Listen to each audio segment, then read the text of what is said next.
It's almost been 1.5 years since I got the Alfa 4 Pizze wood-fired oven. I've used it a bunch, and it's time to share my thoughts. What's up, barbecue fans? My name is Jake, and today we're talking all about the Alfa 4 Pizze wood-fired oven.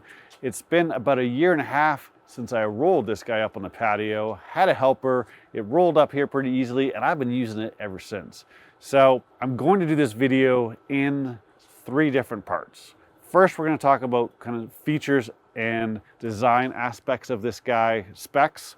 Then we're going to talk about my experience using it, and then we're going to talk about some tips and tricks to help get you started in case you're thinking about jumping in and getting your own wood-fired oven. So let's talk about features of the Alfa. So first off, this comes in 2 different options, right? This is the full model that has a cart. You can also buy this with just the top section, and it's a tabletop version. What'll happen there is it's got some feet on it, so you can put it on any surface you want, or there is a multi-purpose cart available for this that gives you a little bit more room for it. But it's totally up to you. This is on wheels, right? So this guy on wheels weighs 308 pounds. And 2 of us were able to uncrate this and roll it down, roll it up here. I built a little ramp to come up 3 steps. We rolled it on the patio, and it actually rolls pretty easily. 2 of us could handle this no problem. So let's talk aesthetics. So from the outside, you can see that it is round and very pleasing to the eye. All these edges here are all rounded, right? Even the bottom. Someone's spent a lot of time fitting these pieces to make them all nice and rounded. The bulk of it is actually all stainless steel, right? So we've got stainless steel here on the bottom. The inside, which we'll talk about in a little bit, is stainless steel as well. All this, the side tables here, and then we've got our chimney here. This actually comes out, okay?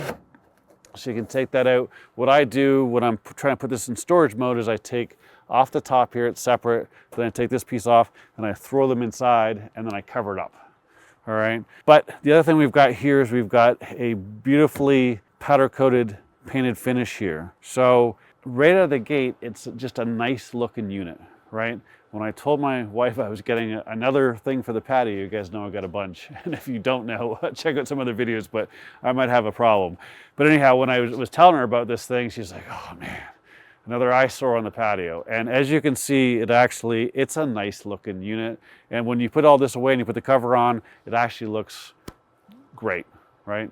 Fairly small from the sense that you can put it in a corner and not have to worry about it, but it's large enough that we actually can cook 4 pizzas on it. So let's look inside here. I'll give you some dimensions. So if we look at our opening here, we're about 26.75 inches. And then from the top here, about 8.5. All right, because there's a little bit of a lip there. So it's a little hard to see inside, but we've got a fairly large area in here. In fact, the official spec is that you can do 4 pizzas in this guy. Now, I'll be honest, I haven't got the courage up to do that just yet. Pizzas cook in 90 seconds, and working 4 pizzas in there is a little intimidating for me. Maybe after a couple more attempts, I'll give it a shot. Maybe when I don't have guests that are counting on a pizza that tastes good, right? I've cooked probably 40 or 50 pizzas in this thing now. Had a lot of people over to try it out. It always turns out some phenomenal pizza, but I typically keep it to 1 or 2 tops. So inside here, we've got fire bricks. There are 8 of them. They are interchangeable. You can buy replacements, but more importantly, underneath that is a ceramic fiber insulation. It coats the whole floor, and then it also coats around the outside. And then what we have is we have stainless steel all inside. Now, what does that do? That makes it so that this is a very efficient wood-fired oven, right? Like you can fire in pizza after pizza after pizza and not have to worry about losing temp. They say it will burn about 8.8 pounds of wood per hour, but really every 10 minutes or so is when you're going to put a split in there if you're running between 800, 900 degrees to keep it going. It's really easy to run. You don't want to use more than a 2-inch diameter piece of wood for the most part. Depends if you're doing longer cook where you're cooking something other than pizza and you just want a really low fire, then you might go in and put a little bit of a larger piece in. So the maximum temperature of this guy is 1,000 degrees Fahrenheit or 500 degrees Celsius. It has a 2-year warranty. One of the most interesting things about it is its Heat Genius baffle technology. That's exclusive to Alfa, but what that is, a lot of ovens have the stack in the middle or the back, and what happens there is the heat just kind of goes around and out near the back, right? So we're really only getting our max temperatures half of the oven. This stack is up front. So what happens is the flame comes up around, the heat comes up around, but it's forced, instead of just going left to right, it's actually forced to come forward and then up. I'll try and steal a picture from their website, but your stack is right up here and there's actually 2 baffles right here to help guide up that heat. So it gives it more of an even heat design and distribution there, and allows you to cook in a larger heated area. So it's really a nice design. It just helps with overall temperature distribution inside the oven itself.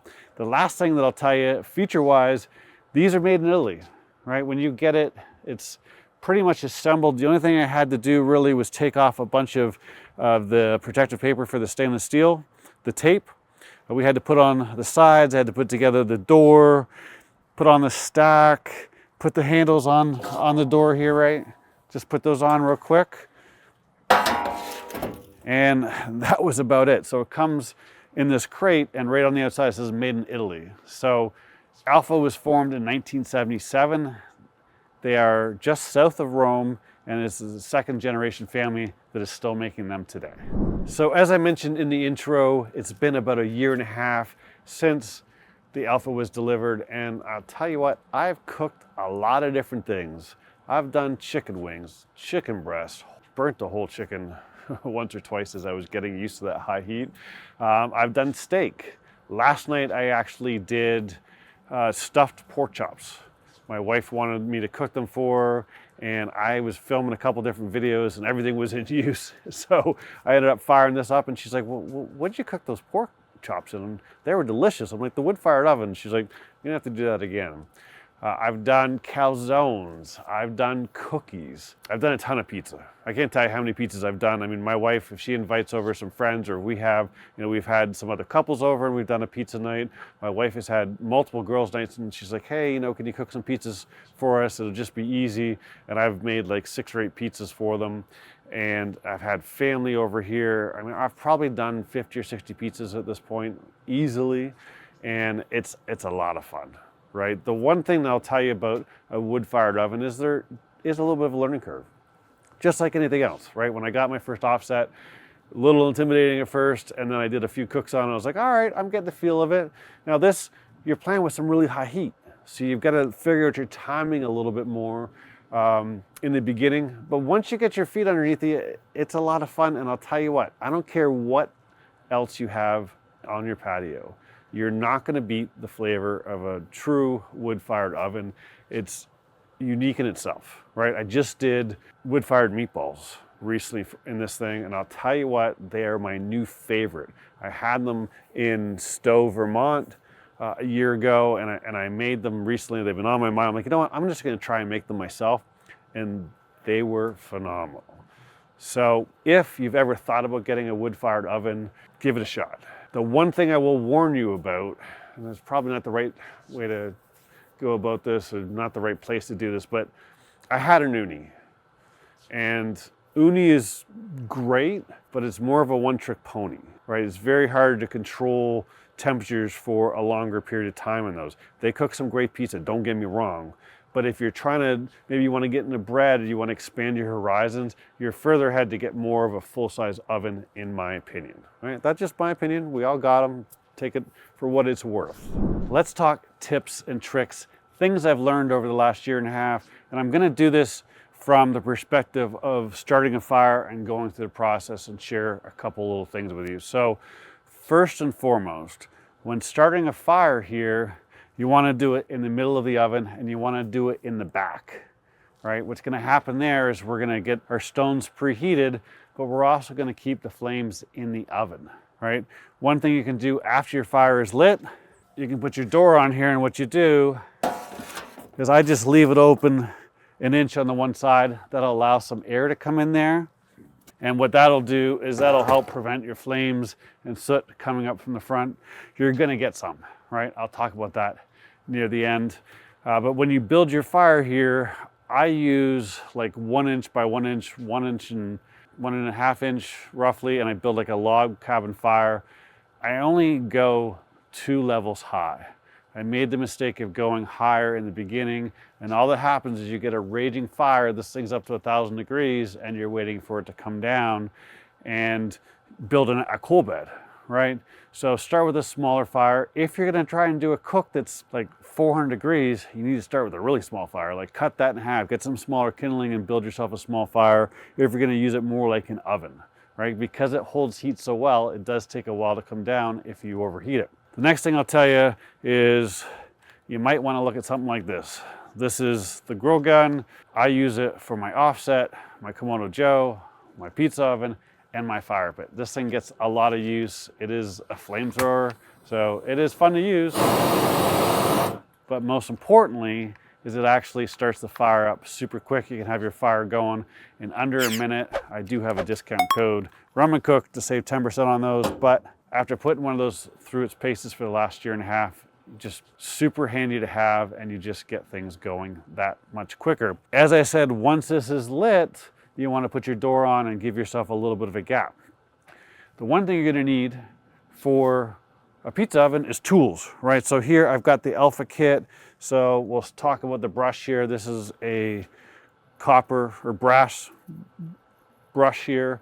And what happens here is you want to be able to sweep your stones, right? Before you do that though, and this comes as a complete kit, and they're 36 inches long, the handles here, but this is your scraper, right? So what happens, I build a fire in here, I push it all to the side, and then what I do is I take my brush, and now I start sweeping, right? I'm gonna clean this out later, so I'm gonna sweep that off to the side, like so. And then you're gonna want a shovel to get things out of there, and you got like a flat bottom square shovel with walls here, so that when I go in here I can get out some ash, right? Makes it super easy to clean up. These have like slidable handles there. And then you've got this guy here, which is a pizza turner, right? So you go in here, you spin around the pizza, but this also helps you put in warm pieces of wood, right? So if you need to get a piece of wood in the back somehow, you can put a piece on here and just drop it into the fire, right? It is hot inside. So even with really nice gloves, it gets a little warm. So sometimes it's nice to use this guy. Now the one thing I'll tell you is this is kind of, you gotta look at this like an offset, right? You want to preheat your wood. It will start if you don't preheat your wood, but if you put a little piece in here, when you throw that on the fire, it's going to ignite a lot quicker, almost instantly, because it'll get so hot in here. The last thing you're gonna have in this piece here is your pizza peel, right? So this is handy to have because I can put a pizza all the way in the back and I'm still far enough away from where we're at. Again, you can buy the entire tool set, and I think that is super helpful to have. The next thing I'll talk about really is at the end of the night. Once you're done, the best way to kind of clean your stones here is, again, you bring out this guy here, right? And all we do is we take all our coals and spread them out across the entire bottom of the oven. What that's gonna do is that's gonna burn off any cheese or anything that's spilt in there and just leave you with a nice clean floor. Now the one thing I wanna tell you, and this is very important, you're gonna get into making pizzas. That's the whole reason why you probably want one of these things, right? When you sweep, you start your fire, you sweep it over. Before you cook pizza on that, what you wanna do is you wanna get this guy and you wanna get a damp cloth, wrap this thing around and take it and clean off your brick. A lot of people don't know that you should do that, but before you put dough, you don't want the ash. The ash is not good for you, right? So what you do, you take a damp cloth, clean it once and then flip it over, do the other side, and just give it a quick cleaning, right? You only have to do that after the initial startup. You don't have to do it between pizzas or anything, but it's good to start with a clean oven floor. The one thing I'll tell you, and I kind of hinted at it before, is that before you spread your coals around to clean it off, throw in some cookies if you got some, right? Right when it's around that 350, as it comes down in temperature, it's great to bake some cookies there. They won't have too much of a smoky flavor or anything like that, but you got an oven going, and it's a nice little treat to have fresh, warm cookies. Finally, once you're done all this thing and you shut it down, I will say that you should get yourself a cover. Make sure you have that. And over time, what's gonna happen is you're gonna get some soot here. So right before this video, I actually got out some Barkeeper's Friend. Now this is the powder. They have a liquid. It doesn't really matter. I tend to gravitate towards the powder for some reason, but I just took a sponge and some of that and some water. I wiped the ash, and then once it was all clean, I took a microfiber towel. We don't want to scratch our stainless steel, so you want something that's soft. And I just wiped all that off. Did all in here, did all the front. You're gonna have to do that from time to time. It takes like 30 seconds to 45 seconds tops. So that really brings us down to final thoughts, and probably the reason why you're watching this video, right? You want to know, do I recommend this guy and what are my thoughts on it? So the short answer is yes, absolutely. I think it's worth every cent.